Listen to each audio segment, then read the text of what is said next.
बिस्मिल्लाहिर्रहमानिर्रहीम। अस्सलामु अलैकुम वरहमतुल्लाहि वबरकातुहू। उम्मीद करती हूँ कि तमाम देखने वाले खैर व आफियत से होंगे, अल्लाह ताला की रहमतों के साए में होंगे। और उम्मीद है कि तमाम देखने वालों का रमज़ानुल मुबारक का ये आखिरी अशरा इबादतों और सआदतों भरा गुज़र रहा होगा। मेरा उन्वान अहादीस नबी सल्लल्लाहु अलैहि वसल्लम मौजू चल रहा था ज़कात का बयान, जिसका हवाला बुखारी शरीफ की किताब।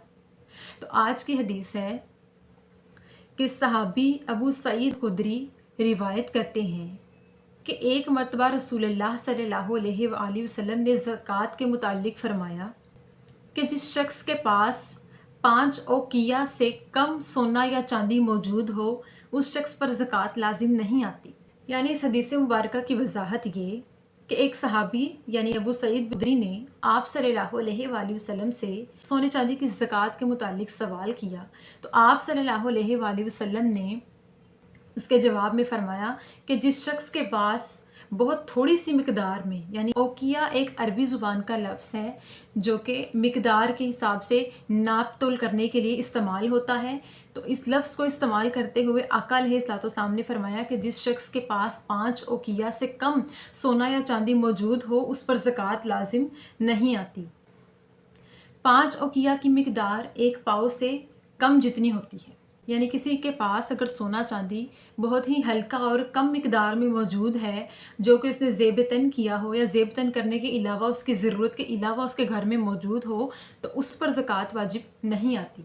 यानी आप सल्लल्लाहु अलैहि वसल्लम ने सोने चांदी जिस पर ज़कात आती है, यानी जिन लोगों ने सोना चांदी माल जमा करके रखा हो और उस ख़जाने में से ज़कात अदा करनी हो, तो उसकी मिकदार को आप सल्लल्लाहु अलैहि वसल्लम ने वाज़े कर दिया कि कितने सोना और चांदी पर ज़कात आती है और कितने पर नहीं आती। जिसके पास एक पाव से कम वज़न जितना सोना या चांदी मौजूद हो, उस पर ज़कात नहीं आती। ज़कात एक ऐसी इबादत है जो कि हमारी ज़रूरत के अलावा हमारे पास मौजूद हो।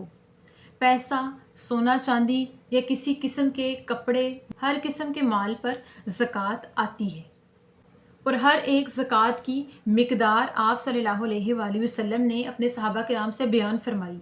और कुरान की तफसीर में भी हर एक ज़कात, हर एक चीज़ की ज़कात की तफसीर खोल कर बयान कर दी गई कि किस पर कितनी ज़कात लाजिम आती है, किसके माल पर कितनी ज़कात वाजिब होती है। मिसाल के तौर पे अगर एक शख्स के पास अपनी तमाम ज़रूरतों के अलावा 1000 रुपया यानी 1000 रुपये जितनी रकम एक्स्ट्रा मौजूद है, तो वो उसकी ज़कात उसका चौथा हिस्सा निकालेगा। अल्लाह पाक से दुआ है कि अल्लाह पाक हमें तमाम अरकान इस्लाम की पाबंदी करने की तौफीक अता फ़रमाए और सही मानों में रसूलुल्लाह सल्लल्लाहु अलैहि वसल्लम के बताए हुए अहकामात की पैरवी करने की तौफीक अता फ़रमाए और तमाम साहिब इस्तिताअत लोगों को ज़कात का हक़ अदा करने की सही मानों में आप सल्लल्लाहु अलैहि वसल्लम के बताए हुए तरीके के मुताबिक ज़कात अदा करने की तौफीक अता फ़रमाए।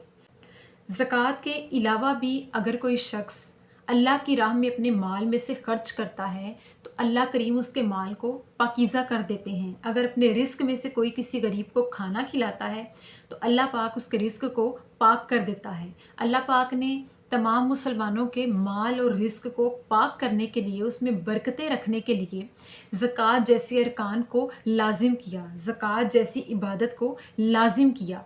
तो अल्लाह पाक से दुआ है कि अल्लाह पाक हमें इस इबादत को भरपूर तरीके से अमल पैरा होने की तौफीक अता फ़रमाए। आमीन सुम्मा आमीन। शुक्रिया।